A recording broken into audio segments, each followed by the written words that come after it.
just want to point out that this video was never really supposed to happen.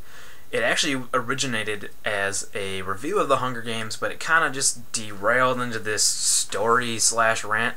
So I apologize, it's not the most well-composed or scripted video.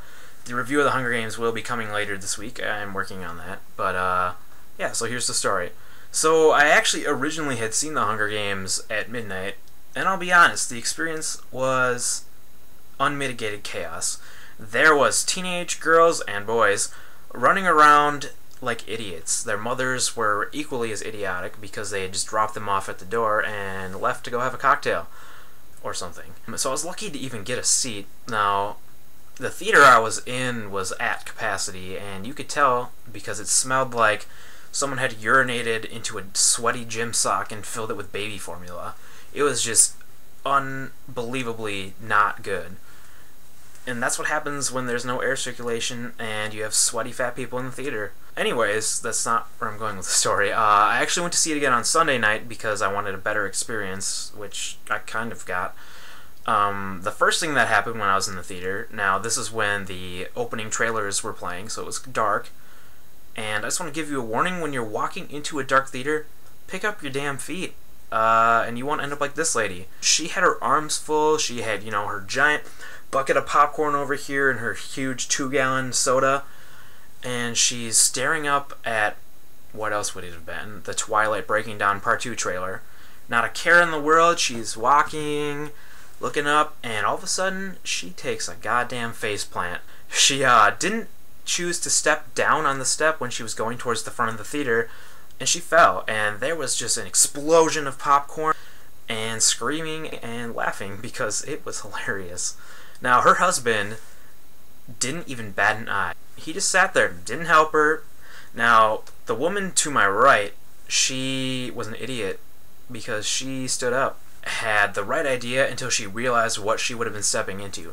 She jumped up and took a couple steps towards the aisle and then stood there and walked back to her seat because she realized that if she would have went down there and helped her, that she would have been associated with that hot mess. Now, the lady that fell, she kind of just laid there for about a good 5 minutes, and I'm pretty sure I wasn't the only one thinking, please God, do not let us have to call the ambulance because I don't want to start this movie over. So she laid there for a good while. I mean, she sat there through the Twilight Breaking Down trailer and the Snow White and the Huntsman trailer, which 2 Kristen Stewart things in a row is torture enough.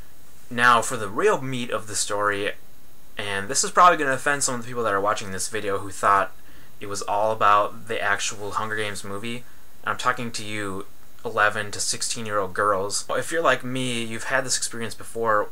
A person just decides that they absolutely must check their goddamn text messages during the movie. And I'll be honest, I've done it before too. But I'm a lot more subtle when I do it. I hold the phone way down by my chair, or I'll do the awesome teepee trick where I take my coat, put it up to my neck, and then look inside there to look at the phone so that I'm not blinding everyone around me. Well, this girl probably had the IQ of an apple, and she was sitting in the front row, and she was holding her phone up like it was the North Star because it was so bright, and I could see it from the back of the theater. I could see her scrolling on her ghetto-ass BlackBerry. But anyways, she texted throughout the whole 2.5-hour movie. Whole time. She put her phone down maybe for 5 minutes of the movie. And I swear, that girl was lucky that that was a theater full of emotionally repressed Midwestern people, and murder is not legal. Because if it had been, her mother would have been weeping over her closed casket funeral the next day. Nothing gets people's blood boiling like having someone with their phone out in the movie. So, this isn't really your fault, 16-year-old girl. It's actually your parents' fault for dropping you off. Way to go.